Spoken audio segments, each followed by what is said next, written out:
challenge to the New World Order to make it an acceptable and fruitful New World Order was to make it clear enough. Ich glaube, eine neue Weltordnung wird entstehen, weil sie entstehen muss.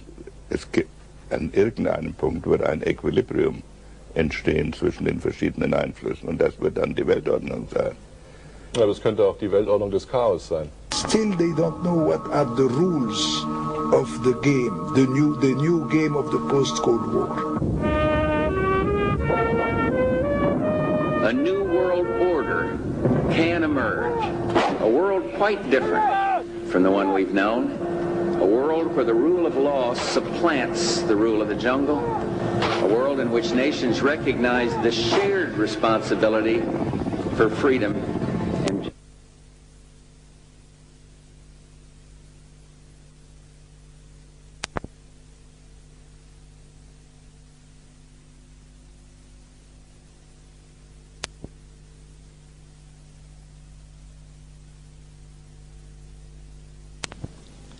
Obwohl die Wörter Neue Weltordnung in Deutschland öfters zu hören sind, scheint es wenig Menschen zu geben, die wirklich verstehen, was eine neue Weltordnung ist und was auf uns in Deutschland und der Welt zukommt, wenn sie eintritt. Um die Frage, was ist die neue Weltordnung, zu beantworten, sind wir von Hamburg nach Sydney, Australien geflogen, wo wir einige Menschen getroffen haben, die die Entwicklung der neuen Weltordnung seit Jahren verfolgen und die uns in diesem Film aufklären werden. Unser erstes Interview ist mit einem ehemaligen Beamten, der wegen seiner jahrelangen Tätigkeit im australischen Geheimdienst anonym bleiben muss. Viele Menschen glauben, die neue Weltordnung ist der Zustand der Weltpolitik nach dem Zusammenbruch der Sowjetunion und des Kommunismus. Stimmt das? Nein. Die neue Weltordnung ist der Versuch einer Gruppe Internationalisten, eine selbsternannte Elite, die ganze Welt zu kontrollieren durch eine von denen aufgebaute Weltregierung. Sie wird diktatorisch sein, nicht demokratisch gewählt, und da sie nicht gewählt werden, brauchen sie auch keine Rücksicht auf uns zu nehmen. Ein sogenannter Polizeistaat. Sie brauchen auch eine Weltarmee, eine Weltwährung, eine Weltreligion, eine Weltkultur.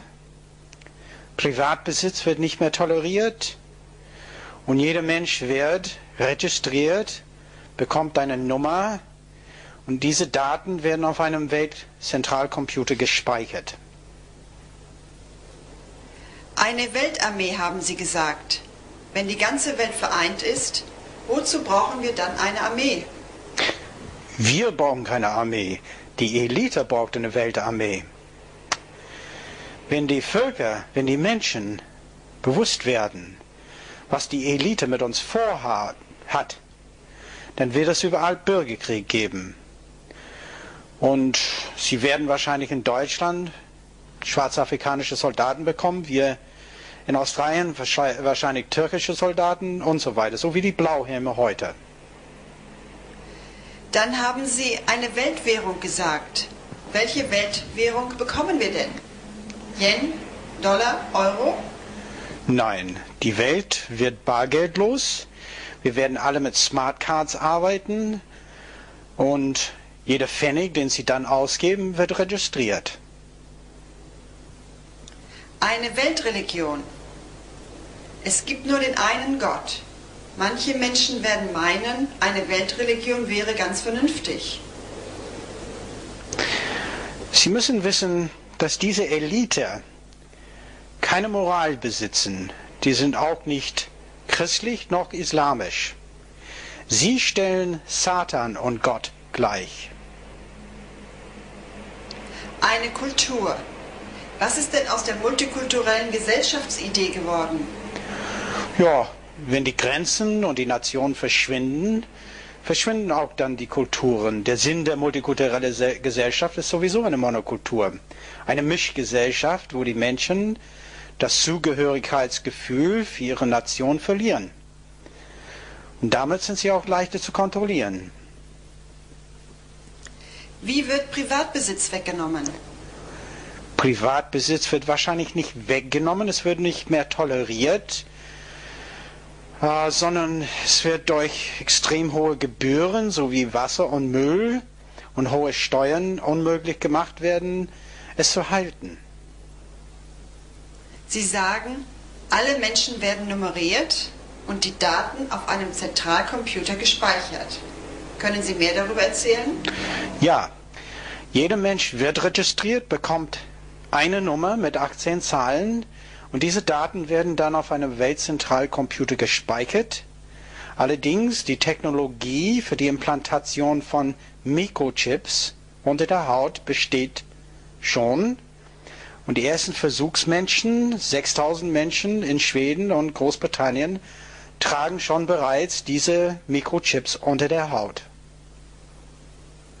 Wenn das alles tatsächlich eintritt, werden wir dann endlich Weltfrieden haben? Nein. Wie ich sagte, wenn die Menschen bewusst werden, was mit uns gemacht wird, dass wir als Sklaven gehalten werden sollten, dann wird es überall Bürgerkrieg geben. Eine Weltregierung bedeutet keine Weltfrieden. Das alles klingt sehr fantasievoll. Aber gibt es denn überhaupt Beweise dafür, dass die neue Weltordnung mehr ist als nur ein Spruch? Oh ja. Diese sogenannten Elite ist sehr eitel und genau wie zum Beispiel die Nazis haben sie ihre mystischen Symbole und die werde ich Ihnen gleich zeigen.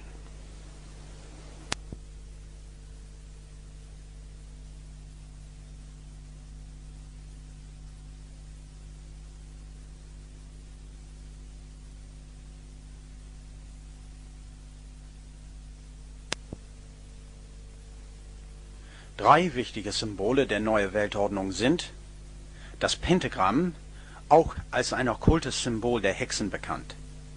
Dann auch die Pyramide, gezeigt oft in der Form eines Triangels oder Dreieck. Die Nummer 13, die Nummer des Teufels, spielt auch eine große Rolle. Im Jahre 1933 ließ der US-Präsident Franklin Delano Roosevelt diese zwei Symbole auf dem US-1-Dollarschein drucken.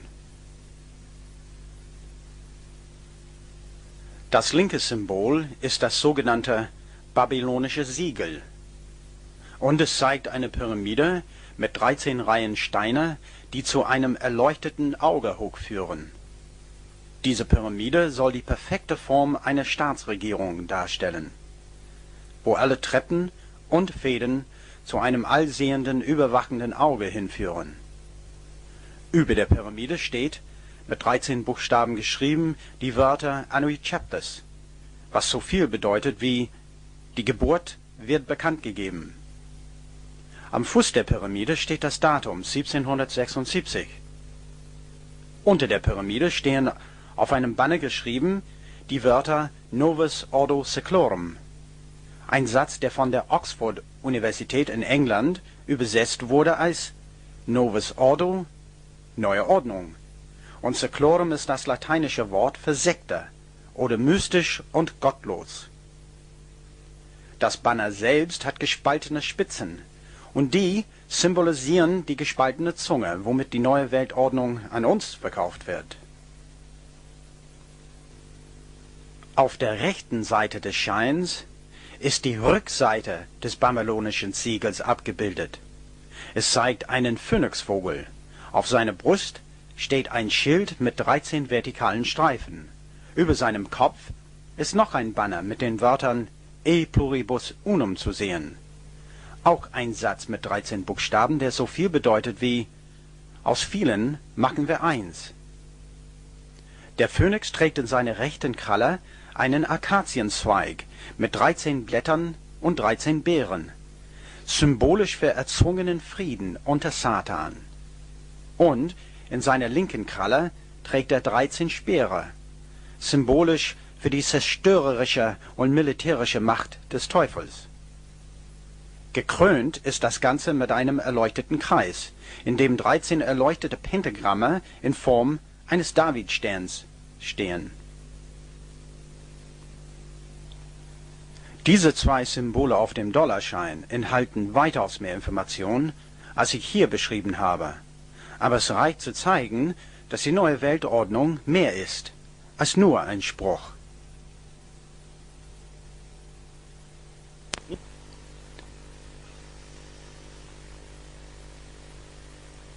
Nicht nur in Amerika, sondern auch hier in Europa ist die Elite dabei, ihren Symbolismus uns ins Unterbewusstsein einzuprägen. 1992 brachte der Europäische Rat für Kultur in Frankreich dieses Poster auf den Markt. Unten auf Englisch steht Europe, many tongues, one voice oder Europa, viele Sprachen, eine Stimme. Und um diese Idee zu unterstreichen, haben sie Europa als einen neuen Turm von Babel dargestellt.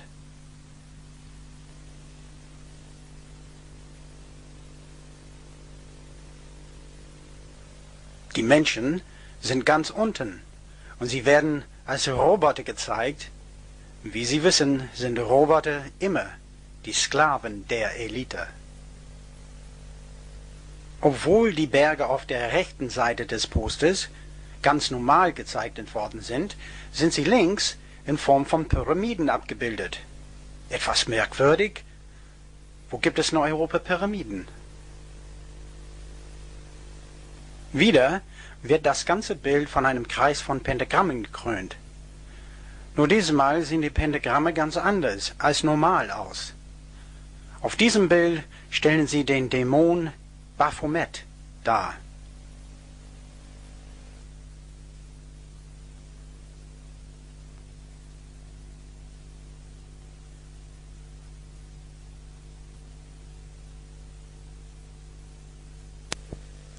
Und hier sehen Sie einen Ausschnitt aus der englischen Fernsehsendung Europa 2000, wo das Europa-Kreissymbol wieder mit 13 Pentagrammen gezeigt wird. Bestimmt nur ein Zufall.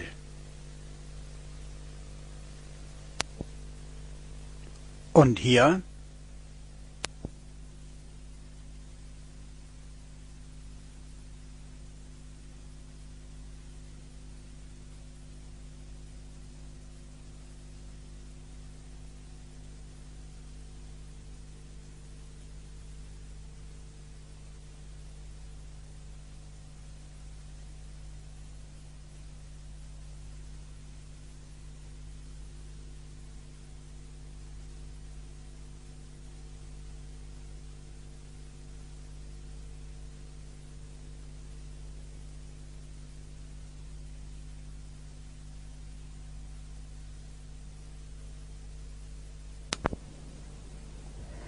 Jack McLam war der höchst dekorierte Polizist in Phoenix, Arizona. Und durch seinen Kampf gegen Drogenhändler ist er in Polizeikreisen fast schon zu einer Legende geworden. Vor ungefähr 10 Jahren wurde es Jack bewusst, dass seine Arbeit in der Polizei von oben eingeschränkt wurde. Statt die Bevölkerung vor Kriminellen zu schützen, wurde er mehr und mehr gegen die Bevölkerung eingesetzt, um ein korruptes politisches System zu schützen. Jack McLam forschte nach und stellte fest, dass die Elite die Polizei benutzt, um Kriminelle zu schützen und politische Exekutionen auszuführen. Die Bevölkerung soll Angst und Bange vor der steigenden Kriminalität bekommen, sodass die Politiker ungehindert drakonische Gesetze einführen und damit gleichzeitig einen Polizeistaat kreieren können.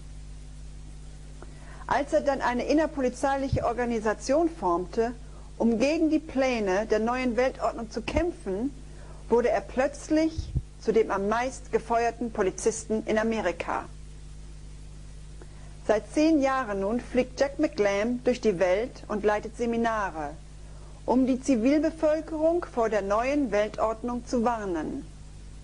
Im Oktober 1995 war er in Sydney. Und hier sind einige Ausschnitte aus seinen Reden. It's everything for your children and grandchildren, what we're dealing with. Because if your police officers and soldiers will follow all orders that they're given. There is nothing that they cannot be made to do to their own people. Now in America, I remember when I first became a police officer, it seems so few years ago. It was 20 years ago, and we used to sit and watch the television set. And we would see East German police machine gunning women and children as they tried to climb to freedom. And it would break our hearts as our police, my fellow officers, would sit there and see, and the tears would almost come into our eyes, and we'd say, how is this possible that the police of a country could be made to shoot their own countrymen? How is this possible? And we didn't understand it, folks. We didn't understand it. That's 20 years ago. But today, in America, we're shooting women and children. We're burning churches. We're killing hundreds of people, my brothers and sisters in uniform. And they're saying it's okay because there's something called politically incorrect people. It's people that are not going along with the program, that are a danger to America.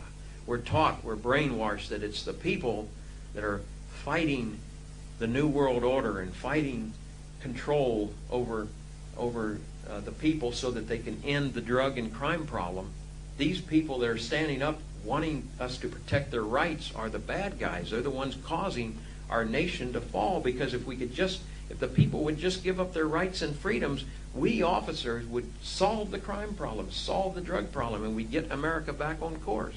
And that's the type of training we're getting. He said if it happened in government, it was planned that way.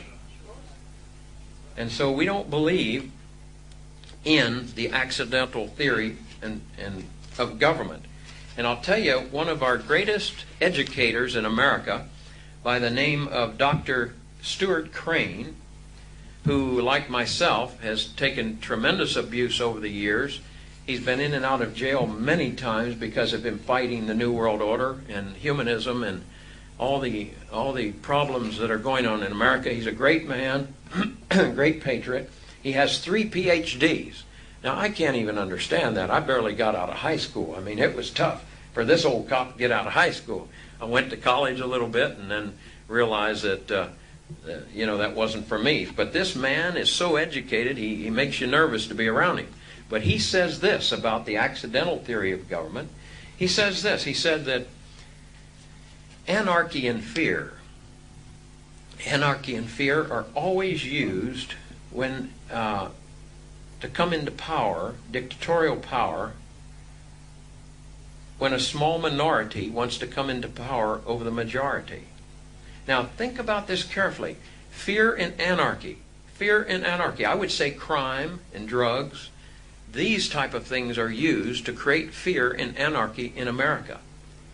And he said, Dr. Stuart Crane says that when a small minority wants to come into power over the majority, they create chaos, and out of chaos is supposed to come order.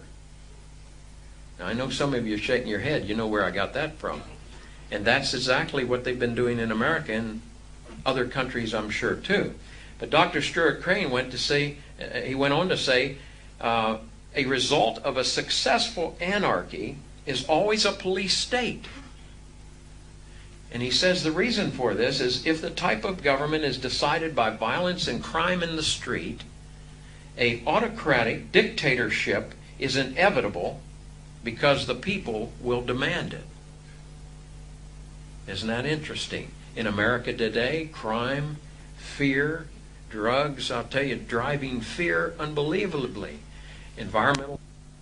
Let me show you that the people that sat in the Constitutional Convention and the people from Europe, internationalists at that time, that did not want any nations to be free, no nations to be free. They did not want any nations to grow great and strong and powerful, because even before our nation was founded, there was a plan to set up a world government. And so they didn't want any nations to become very strong and powerful because they were hoping to merge them all together. Now, if you have a nation that has all the bathtubs and the televisions, how do you merge them with third world nations? Like you folks here, you have a lot. How do we merge you with the third world nations? Well, we have to bring you down to their status. You see? They're not going to bring them up to your status, no, because then they become powerful. And then they become independent. And they don't want that because they can't have, so they have to bring free countries, powerful nations, down to the level of the third world nation. But I want to show you something that's vitally important. I talked to you about them deciding that they were going to destroy God in America because the founding fathers told them. That's what it's based on. And let's see, one I didn't share with you, which is very, very important to Americans, is John Adams' quote. John Adams said to the conspirators, he said to all of us, but he told them that our constitutional republic was fragile. And here's what he said. He says, our Constitution in America was made for a religious and moral people, and it's wholly inadequate for the government of any other. Now you hear what he said? He said if we were no longer a moral and religious people, our constitutional republic wouldn't even work, because it was based on me controlling my own desires, my own sinful nature, and loving thy neighbor as you love thyself, doing unto others as you would have them do unto you. Now with those two laws, folks, you can throw out the 20,000 new laws a year that are coming into existence in America today. 20,000 new laws a year to control the people, every year. If you extract that out over 10 years with 20,000 new laws a year, you have a totally controlled society. And I know a lot of that is happening here. With nothing else, they just keep passing more laws, and you're going to have a totally controlled society if they're going to wait that long, but they're not. They got other plans.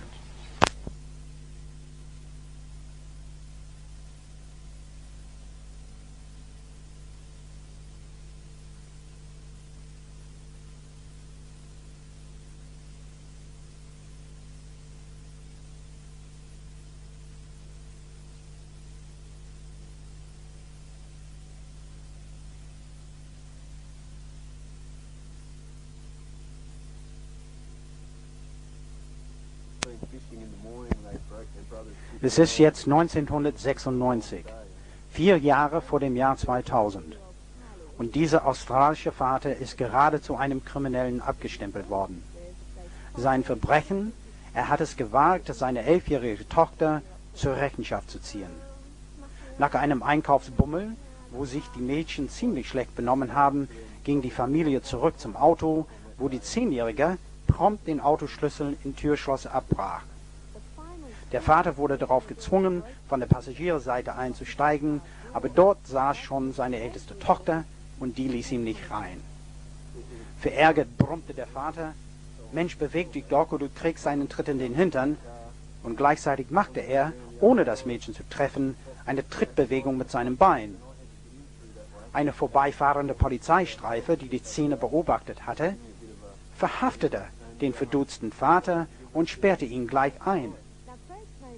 Das Kinderschutzamt wurde angerufen und die restliche Familie stundenlang verhört. Und, obwohl die Mutter und die Mädchen mehrmals betonten, dass der Vater niemals in ihrem Leben den Kindern mehr als einen Klaps gegeben hatte, musste sich das junge Mädchen, gerade in der Pubertät, für die Beamten vom Kinderschutzamt nackt ausziehen und eine Ganzkörperuntersuchung über sich ergehen lassen. Der Vater wurde später vom Gericht unter der Vereinten Nationen Konvention zum Schutz des Kindes wegen Körperverletzung für schuldig gefunden und hoch bestraft. Eine satte Geldsumme, die bestimmt die ganze Familie betraf. Die Vereinte Nationen Konvention zum Schutze des Kindes sagt unter anderem, Kinder gehören nicht den Eltern und genießen jetzt weltweit dieselben Rechte wie Erwachsene. Jetzt fragen Sie sich bestimmt, was gibt den Vereinten Nationen das Recht, sich in die inneren Angelegenheiten Australiens oder in unser Familienleben einzumischen? Und welche Rolle spielen die Vereinten Nationen in der neuen Weltordnung? Who get out of line, they want to make the parents responsible, yet they're taking away the parents' way of dealing with kids that get out of control. Now, how can they be responsible for their children's actions if they're not allowed to discipline them in any way.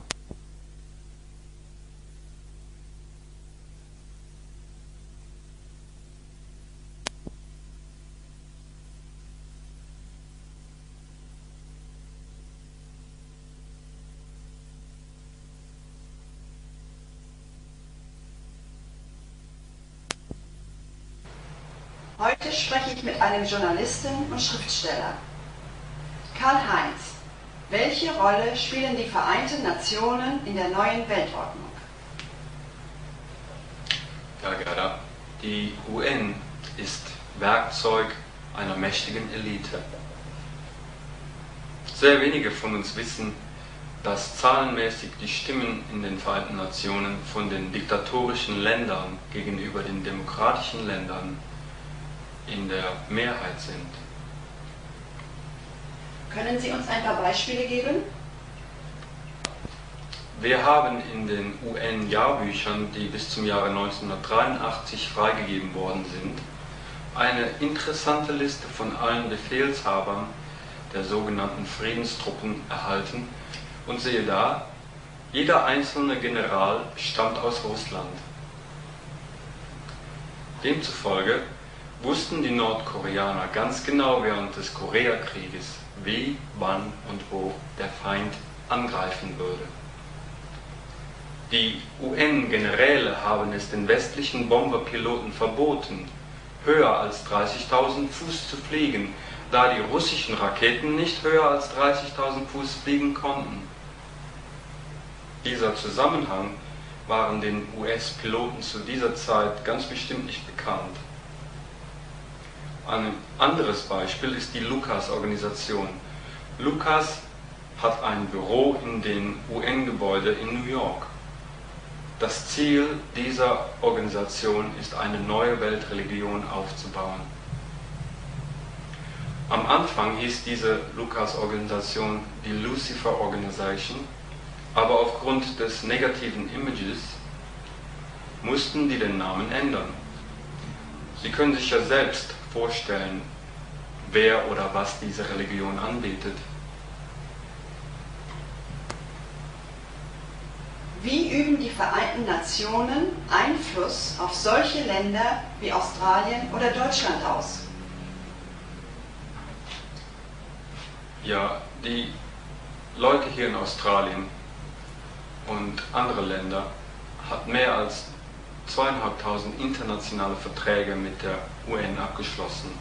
Und in 1994 hat der oberste Gerichtshof in Australien bestimmt, dass diese Verträge für Australien bindend sind und können sogar australische Gesetze außer Kraft setzen. Und so wäre es wohl in allen Ländern, die Verträge mit den Vereinten Nationen abgeschlossen haben, so wie zum Beispiel Deutschland auch. Was sind das für Gesetze? Hunderte von diesen Gesetzen sind natürlich sehr nützlich, wo sie unsere Ökologie schützen beispielsweise. Aber auf der anderen Seite hat die UN Gesetze zum Schutze von solchen Gruppen wie die Kinderschänderorganisation NAMBLA. NAMBLA bedeutet North American Man-Boy Love Association. Solche Gruppen zu schützen scheint im totalen Gegensatz zu stehen zu den Gesetzen zum Schutze des Kindes. Aber werden die Kinder tatsächlich geschützt? Wenn im UN-Vertrag steht, dass die Kinder nicht mehr den Eltern gehören und dass die haben die gleichen Rechte wie Erwachsene. Und das macht ein normales Familienleben praktisch unmöglich.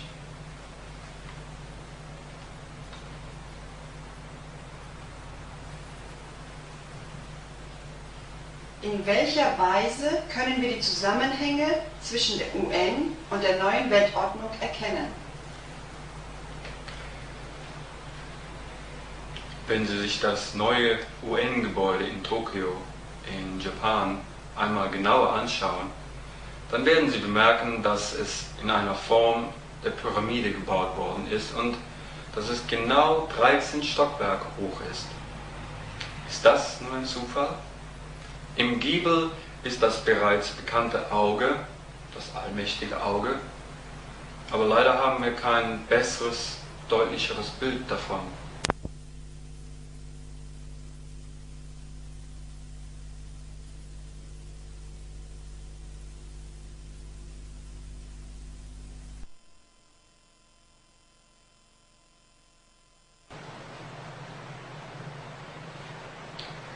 Auch Boutros Ghali, der Vorsitzende der UN, hat bei seinem letzten Besuch in Sydney, Australien, von einer Weltkultur gesprochen, die wir alle haben müssen.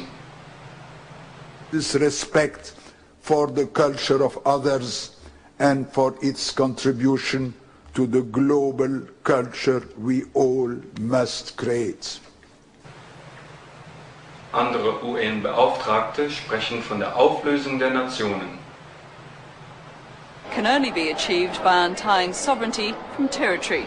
Otherwise, it amounts to a prescription for perpetual war rather than perpetual peace. Dr. Heiberg says Europe's prescription of economic integration to subdue the destructive power of sovereignty is what the Middle East needs.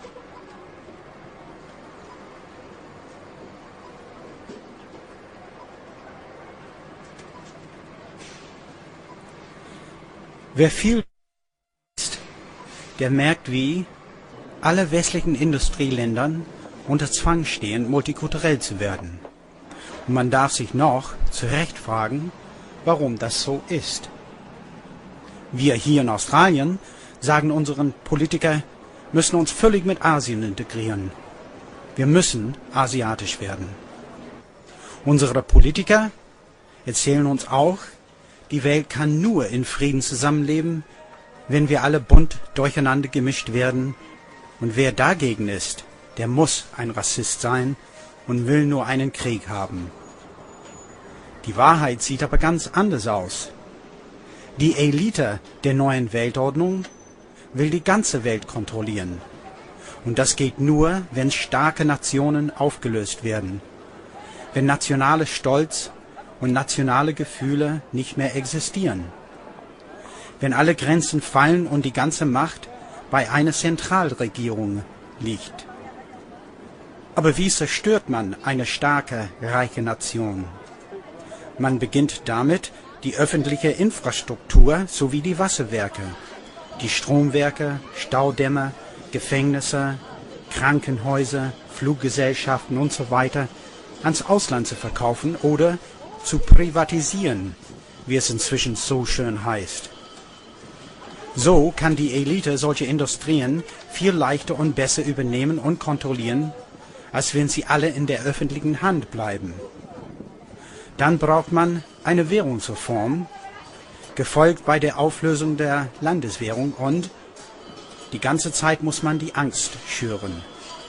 Die Angst vorm Atomkrieg, die Angst vorm Ozonloch, die Angst vor der Umweltverschmutzung, die Angst, Rassist genannt zu werden, die Angst vor der globalen Arbeitslosenschlange, immer wieder und immer mehr Angst. Und dann zuletzt, man zwingt die Gesellschaft, multikulturell zu werden. Wenn alle diese Dinge vollzogen sind, ist die Nation keine Nation mehr. Hier in Australien wurde die Bevölkerung nie gefragt, ob sie multikulturell werden wollte oder nicht. Und am Anfang fanden viele Australier Gefallen an der Idee. Inzwischen haben sie erfahren, was multikulturell wirklich bedeutet. Und sie sind nicht mehr so begeistert. Inzwischen muss die australische Regierung jährlich mehrere Millionen Dollar investieren, um Rassenhass und ethnische Kriminalität zu bekämpfen und um verfeindete ethnische Gruppen auseinanderzuhalten. Eine Gesellschaft multikulturell zu machen, führt nicht, wie es immer von Politikern beteuert wird, zu einem friedvollen Zusammenleben. Das ist auch nicht der wirkliche Sinn dieser radikalen Politik. Es sollen nur internationale Kriege verhindert werden. Internationale Kriege kosten der Elite einfach zu viel Geld. Mit Bürgerkriegen kann man das Volk geteilt und besser unter Kontrolle halten. Bürgerkriege scheinen schon von vornherein eingeplant zu sein, wie der deutsche Bundeskanzler Dr. Kohl vor ein paar Jahren in einem Interview andeutete. Ein Haus Europa lieben, dass alle ihre Wohnungen dort drin haben, je nach ihren Bedürfnissen, alle Völker, dass die Streitigkeiten, die permanent da waren und permanent da sein werden, es hat keinen Sinn, die Illusion zu haben, wir werden keinen Streit haben, auch um ökonomische und andere Fragen, dass die aber zivilisiert ausgetragen werden. Ich sage es einmal ganz einfach formuliert, der Krach findet im Haus statt und nie mehr auf der Straße. Und Straße würde in diesem Fall Krieg bedeuten. Kleine Bürgerkriege werden ganz einfach und schnell von Truppenverbänden, die eine Spezialausbildung bekommen haben, niedergemacht. Diese Truppenverbände, meistens werden sie aus dem Ausland importiert, werden trainiert, gegen die Zivilbevölkerung vorzugehen. Sie werden hier in Australien und in Amerika SOG-Gruppen genannt, Special Operation Groups oder auf Deutsch Sondereinsatzgruppen. Ein Volk, das so zersplittert, entmachtet und überwacht wird nie wieder die Kraft finden, sich gegen seinen Unterdrücker zu erheben. Und was ist mit den Asylanten, die hierher kommen? Was wollen sie denn überhaupt hier in Australien? Also sie suchen nur Schutz. Einen sicheren Schutz vor den Krallen der Elite. Sie haben nur noch nicht bemerkt, dass die Elite hier geboren wurde. Und wenn wir die Weltregierung bekommen, wo finden sie dann Asyl?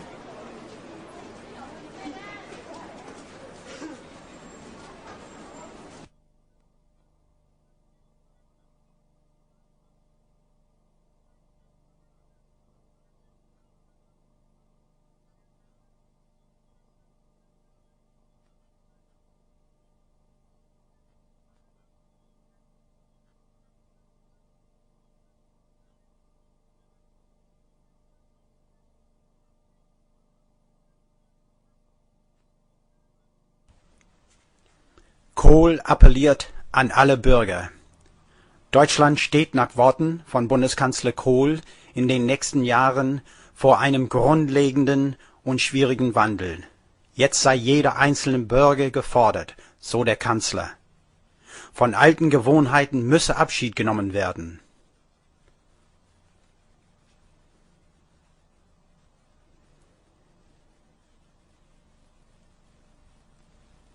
Century in the history of the world.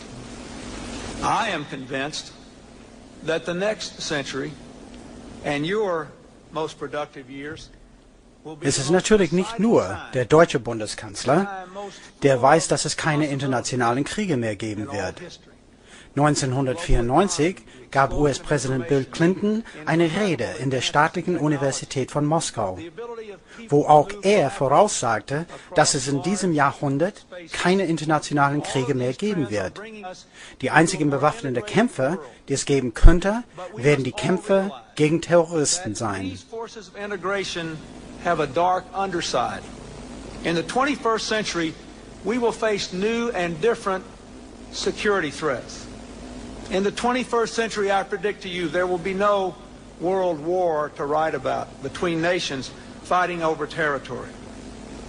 I predict to you that there will not be a new great colossus killing tens of millions of its own citizens to maintain control. I believe Später definierte der Präsident, wer und was ein Terrorist ist. Laut Clinton ist jeder ein Terrorist, der gegen seinen demokratischen Friedensprozess ist. In anderen Worten, wenn Sie nicht mit seiner Art der Demokratie einverstanden sind, können Sie als Terrorist abgestempelt werden und Sie können vielleicht als Freiwild enden. Was für eine Demokratie erwartet uns, wenn jede Art der Widerrede tödlich enden kann? Die Demokratie in einem Polizeistaat?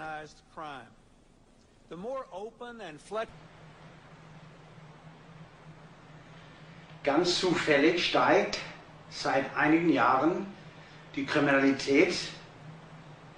Zufälligerweise werden auch neue Überwachungsgesetze weltweit eingeführt, angeblich um den Terrorismus und der Kriminalität entgegenzutreten. Hier in Australien sind an allen Ecken, Brücken, Einkaufszentren und Straßen Überwachungskameras montiert. Private Telefongespräche in Häusern und Wohnungen dürfen abgehört werden.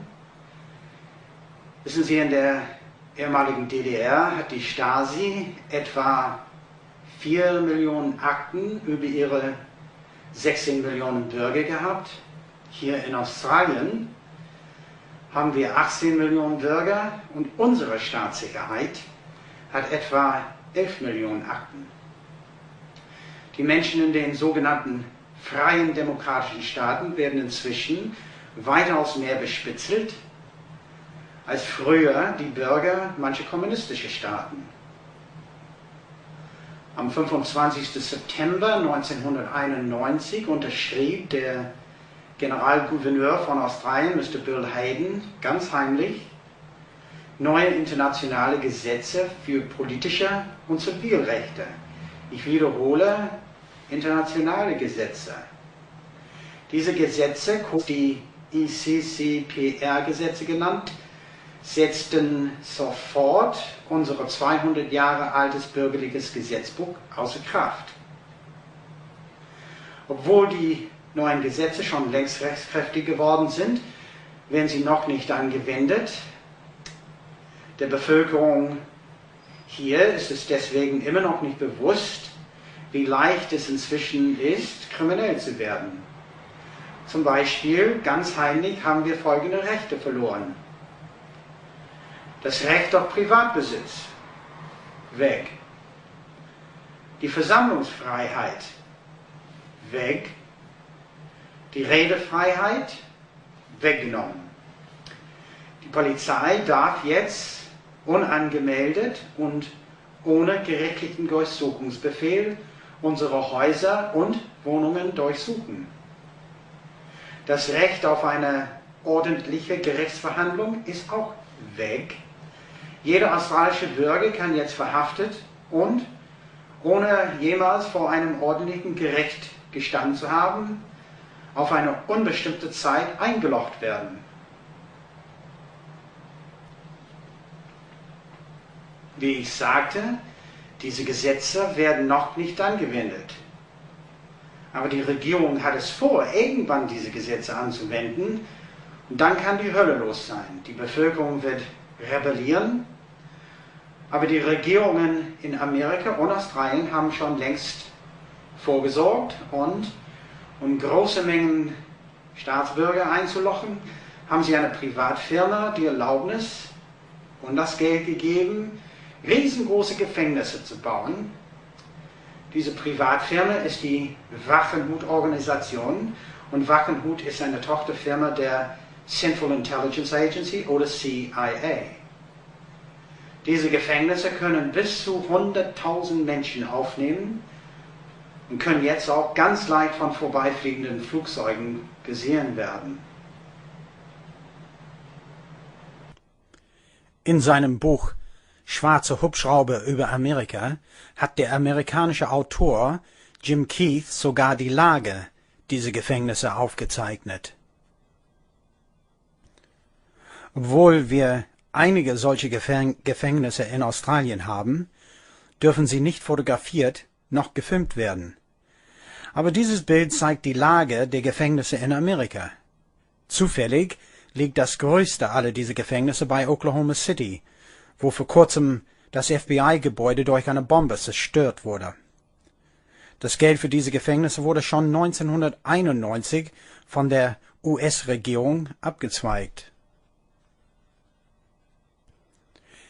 Diese Gefängnisse sind aber nur für die neuen Kriminellen, für die Bürger, die mit den neuen Gesetzen nicht einverstanden sind.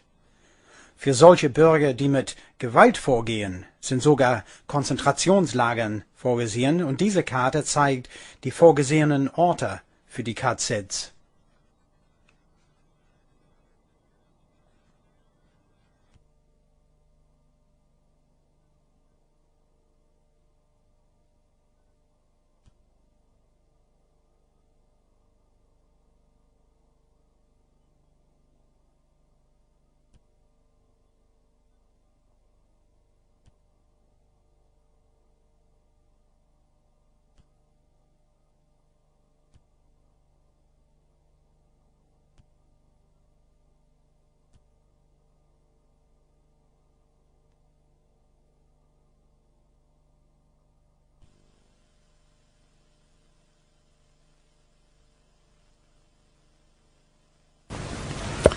Herr Blair, um die Welt zu kontrollieren, braucht man sehr viel Geld, nicht wahr?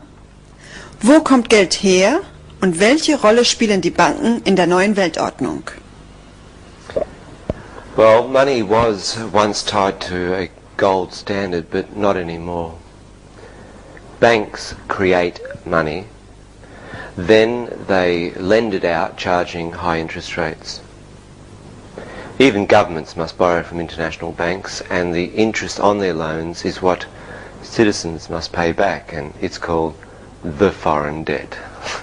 Now, even the solidarity tax that I believe West Germans are paying to East Germany is just the interest on the debts that were once owed by the old DDR to the international banks, with the difference that the money was borrowed in worthless East German marks, but now is being paid back in hard West German currency. Now, the banks have created so much money that no country can produce enough anymore to pay back their debts, which means that we all owe more than we can repay. So when the banks come to demand their money back, we may have to give our country, our land, and all our resources to the international banks. In this way, our children may be sold into slavery. To put a country into great debt is perhaps the best way known to gain control over an entire country without using military force. And with very rich countries like my own, like Australia, it was difficult to drive the country into debt. But our foreign debt was driven high by a few politicians who not only believed in internationalism but seemed to be working for internationalist forces. And massive amounts of money was given away to foreign countries under the guise of aid programs is a good example. And Australia has even given away millions of dollars to the Sultan of Brunei, who's probably one of the richest men in the world. We borrowed more money from the international banks, and we gave it away to Vietnam, Indonesia, South Africa. We borrowed more and spent it on multiculturalism. We spent it on social welfare, paying for people for not going to work. We took in hundreds of thousands of immigrants, even though we have very high unemployment. And we immediately paid them dole money, food and housing, and gave them free medical benefits. Now, we owe so much money to the international banks that we cannot even pay the interest on those loans. Soon the banks may come and take over control of our forests, our water and our land. That is, our natural resources. We will lose all social welfare. There will be no more free medicine, no more dole, no money for single mothers or old and sick people, those that are in need. And the essentials such as food and gasoline and rents will become very, very expensive. So whoever owns the international banks, we owe money to. They control Australia, and not our politicians, as many so naively believe. Wir haben von einer Weltwährung gehört. Können Sie uns mehr darüber erzählen? Yes, a world currency can be brought in when the bankers decide that enough countries in the world are deep enough in debt to take over their control. The banks may declare these certain countries bankrupt, which has been done before, and unable to pay their debts. The stock markets will probably crash and the currency of these countries will become worthless. The banks will immediately take over ownership of all mortgaged properties and businesses. At that stage, the banks will probably also cancel the money systems we have in use today, and everyone will be forced to use a plastic debit card. Not a credit card, a debit card. Which means that because nobody has any money, real money anymore, in order to buy anything, we'll have to borrow the money at high interest rate from the bank. And of course, that will put each and every one of us deeper into debt. And we will be in a further debt spiral which we can never escape from. Die Menschen werden so etwas nie akzeptieren. Es wird überall Aufstände geben. Yes, there could be civil wars which could break out all over the place, but you must have noticed that by now that in most Western countries it is forbidden to own a gun, and only the government agencies like the police and the army are legally allowed to carry weapons. Aber unsere Polizei und Soldaten werden nie Waffen gegen unsere eigene Bevölkerung einsetzen. Well, look, really, here in Australia, our police and military are being trained to do just that. You only have to watch the news to see police and military forces constantly being pitted against civilians all around the world. But even if our own military will not act against us, the citizens, our government certainly could just happen to bring in a few thousand United Nations peacekeepers to keep the peace. Sie meinen, die Bevölkerung sollte Waffen besitzen dürfen? Look, if the Cubans had been able to keep their guns, their weapons, how long would Castro have survived? And the first thing that Lenin did to the Soviet people was to disarm them. That way they could no longer keep the revolution going, and in particular weren't able to protect themselves against their own corrupt politicians. Therefore I feel that citizens should have the right to protect themselves, and that weapons. So, wenn wir diese neue Karte bekommen, wie wird die neue Weltwährung aussehen? Yes, the world currency will most probably be electronic. The American Star Wars program, as you may know, has been, or was set up, not only for defence purposes, but actually to carry international banking information. But by telling the American people it was for their defence, they managed to get the American taxpayer to pay for it. Otherwise the banks would have had to pay for it themselves. So when everyone in the Western world has been issued with a smart card, all banking business can be done electronically. As you know, the system has been set up a long time ago. Now, however, as these cards will be debit cards to stop people stealing or copying other people's cards, the banks will insist that every card carrier must be registered and, of course, given a personal number.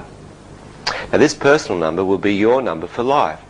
You will not be allowed to buy or sell anything without it. It will be registered on a worldwide computer system. This is easily done, and every move you make can be registered. Everything you buy or sell can be tracked and registered. Das Ende des Steuerbetruges? Well, yes, not only the end of tax fraud, it essentially could be the end of robbery, the end of drug dealers too, because every move that is made by a person can be registered by the computer. Now, the world government will love it because they will control all taxes and all drug deals. It might make them more efficient in their drug dealing from their past efforts. Now, all your finances will be totally controlled by the banks and the groups that own them. You will not be able to buy a bus ticket if they don't want you to do so. Also sind es die Banken, die die neue Weltordnung kontrollieren? No, it's the people who control the people who control the banks. It's a group of elite who have world passports that control the new world order. But there are quite a few groups, both political and religious, that are unwittingly supporting the idea of world government and helping to promote the new world order elite to gain control. These people may be well-intentioned, but they are misinformed and easily controlled for the purposes of the New World Order. They would include the Marxists, International Socialists, even the Baha'i Church, just to name a few. These groups, who now hope and who are working towards a world government, do not yet realize that when the elite are in power, that these groups who assisted them to come to power will be made illegal. And if we look at the example of the former Soviet Union, they can be liquidated once they have been used for the purpose of the establishment of this new world order.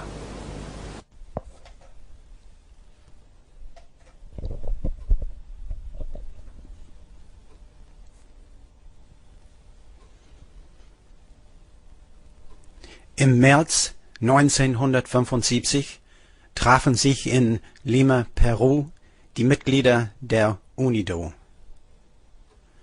Aus dieser Konferenz entstand die sogenannte Lima-Deklaration. Dieser Vertrag wurde von allen westlichen Industrienationen unterschrieben. In diesem Vertrag haben sich die Industrienationen verpflichtet, ihre Industrien und ihre Fabriken abzubauen und sie in den Drittweltländern aufzubauen. Seit 1975 sind mehr als die Hälfte aller australischen Industrien abgebaut worden und nach Asien gegangen. Die Produkte, die wir jahrelang selbst gebaut und hergestellt haben, müssen wir jetzt aus dem Ausland importieren. Jeder vierte Arbeiter in Australien ist jetzt arbeitslos. In welchem Land sind die deutschen Arbeitsplätze geblieben?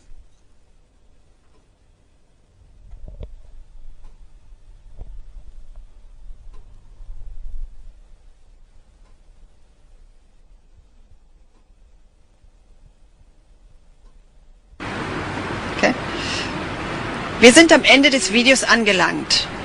Und obwohl wir es nicht gewagt haben, Ihnen alles, was wir hier in Australien über die neue Weltordnung gelernt haben, zu erzählen, können Sie vielleicht jetzt die politischen Veränderungen, die fast täglich in unserem Leben in Deutschland eingeführt werden, besser verstehen. Sie wissen jetzt, weshalb die Liebe und der Respekt für unsere Heimat dem Internationalismus weichen muss.